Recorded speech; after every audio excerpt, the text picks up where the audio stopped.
ناقصك ايه عشان ما تروحش الجامع؟ ناقصك ايه عشان ما تقوم شيء وتأدي فرض ربنا؟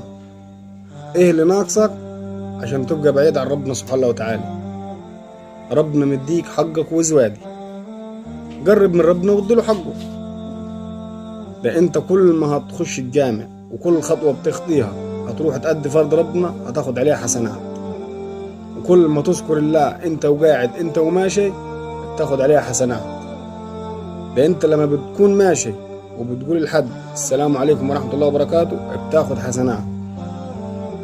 فانا عايزك كده تقوم تستغفر ربنا وتتوضى وتقوم تصلي النهارده في يوم الجمعة المفترجة دي وتدعي ربنا سبحانه وتعالى تكون دعوتك دي مستجابة. لو من داق ومخنوق ومعاك هم مش عارفش تزوله ازاي، قوم اتوضى وصلي، واكثر من الصلاة على النبي. الصلاة على النبي بتريح، ولما تتوضى وتصلي وتسجد لله ما تبقى بين يدين الله، انت ما تبقى بين يدين الله، ما تبقى مرتاح نفسيا. شوف الفرق لما انت بتكون قاعد في البيت والفرق لما تكون قاعد في المسجد. ما تبقى مرتاح راحة نفسيا لانك قاعد بين يدين الله، انت قاعد بتدعي وحاسس انك انت قريب من ربنا. طب ايه اللي مبعدك عن ربنا؟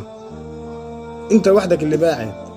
لكن لو انت تنوي من قلبك وتتوضى وتصلي وتستقيم على الصلاة نفسيتك هترتاح نفسيا، والله نفسيتك هترتاح. ولو ربنا كمان يكرمك كده وتقوم تصلي الفجر حاضر، تلبس توب جديد كل صبح لما بتصلي الفجر حاضر تلبس توب جديد.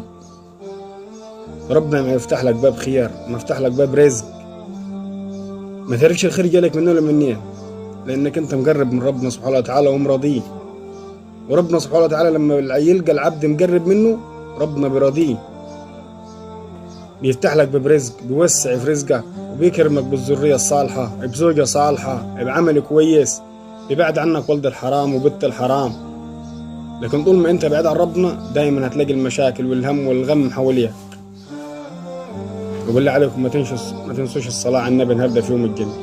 ان شاء الله تكون جمعة مباركة عليكم وعلينا يا رب الخير والبركة وراحة البال. والسلام عليكم ورحمة الله وبركاته.